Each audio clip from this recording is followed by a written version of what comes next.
Hello po muli. Narito naman po ako na ah, gagawa na naman po ng panibagong vlog. At ito po, naglilinis po ng bahay po namin dito sa Paris. Bago po ako pumasok sa work, ay maglilinis muna at pinaliguan ko na rin ang aking mga alagang isda.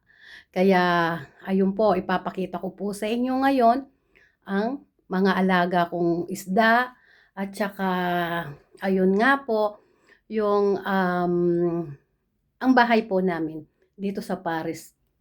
Ipapasilip ko po. And after po, papasok na po ako sa work po. So kasi po every Friday po nililinis ko po sila dahil maliit lang po yung aquarium. Kasi dito po sa France, maganda po ang sweldo pero pagdating po sa pagbabayad ng, yan po ang bahay po namin dito sa France. Pagdating po sa bahay, sobra pong expensive. Yun, yan po ang kitchen po namin. Yan. Yan, at saka ayun nga po na meron po siyang maliit po na kwarto. Ayun po, naglinis po kasi ako kasi mamaya po meron pong bisita ngayong gabi, yung mga ka-brothers dahil banding po ng mga lalaki tonight. Kaya naglinis po ako at pinaliguan ko na rin po. Ito po yung aking aquarium na maliit. Ayan po. Ayan po yung aquarium ko na maliit. Hello, peace! Pakita kayo. Ayan po yung aquarium ko na maliit. Ayan po. Kalilinis lang po niyan. Ayan naman po ang aking orchids. Yan, niregalo po sa akin yan ni Love nung Valentine. Ayan po. Yan po ang aking cute na aquarium. Ayan po, bagong linis po siya niyan. Yan po. Kasi sabi nga, kung gusto po natin magkaroon ng aquarium kahit hindi kalakihan ng bahay, sabi nga, para-paraan lang. At may mga halaman din po ako sa labas ng bintana. Ayun, nilalagay ko po sa labas. And then, tinatali ko na lang po para hindi po sila mahulog. Dahil mahilig po kasi ako sa halaman. Ayan po yung mga ibang halaman ko. Ayan, ayan pa po yung mga nasa itaas. Ayan. Ayan po yung mga halaman ko nasa itaas. Ayan po. Yan po yung mga pictures ng aking mga junakis, mga anak. Ayan po.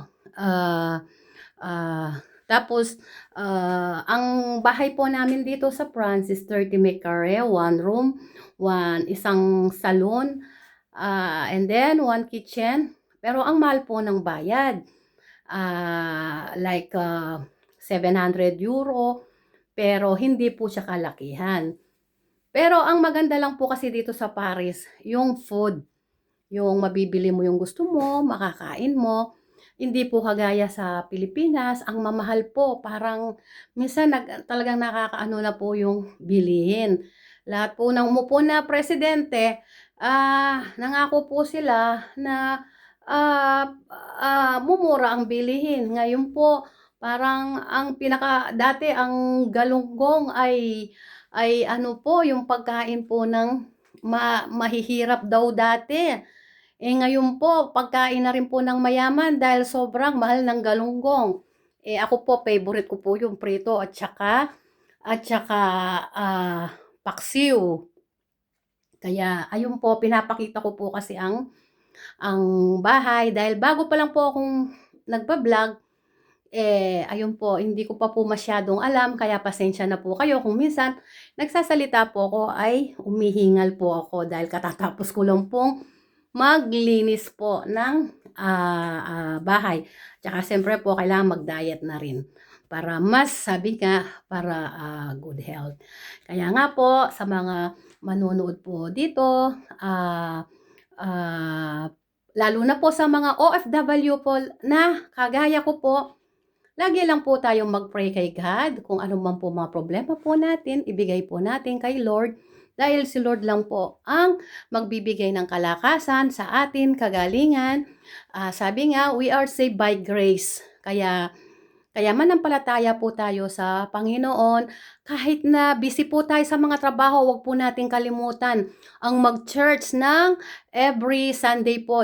Lalo na po tayong mga OFW na malayo po sa ating mga pamilya. Kaya yun po ang encourage ko po sa inyo, ang mag-church po. Wag naman po tayong yung masyadong pati Sunday nagtatrabaho po tayo, pero minsan po is depends naman po yun sa kagaya ng mga ibang nagtatrabaho sa hotel, wala silang choice talagang nagtatrabaho sila ng Sunday, pero half day lang yung afternoon nun nagcha-church sila, hindi yung all the day kang nagtatrabaho. Sabi nga ng Sunday wala ka ng time sa Panginoon. Yun po. Kaya lagi lang po tayong mga mananalangin, lalo na po tayo pong mga OFW at saka ayun po, ano pa, hindi ko na po alam kung ano po sasabihin ko. Yun lang po at God bless po sa ating lahat. Yun po, God bless po sa ating lahat. Please like and share and subscribe my video. Ang aking pong vlog, bago pa lang po ako na nagbablog. At yun po, God bless po sa ating lahat. Sana po suportahan nyo po ang vlog ko. Sa muli, mag-iingat po kayo lagi, lalo na po tayo pong mga OFW, lalo na po yung nasa ibang bansa na kung nasaan ang giyera. Kaya kami naman po dito, bilang mananampalataya po, meron po kaming church dito na Grace Alone Ministry. Lagi po naming ini-include ang mga OFW sa amin pong mga gawain at saka yung lalo na po ngayon may giyera po may giyera po ngayon sa iba-ibang lugar. Kaya yun po ang lagi po naming pinag-pray ngayon. Kaya mag-iingat po tayo, mga OFW na nasa malayong lugar, lalo na po kung nasaan ang giyera. At pag-pray po natin lagi na ang Diyos ay proproteksyonan niya tayo. At saka yung siyempre wisdom din po na binigay ng Panginoon na wag po tayong pupunta doon sa mga delikadong lugar na alam po nating ipapahamak po mapapahamak po tayo dahil ang Panginoon binigyan niya po tayo ng complete wisdom and knowledge, spiritual wisdom and knowledge, at saka ayun nga po, kaya gamitin po natin yun and discernment. Kaya yun nga lang po, sa muli po, God bless po sa ating lahat. Bye!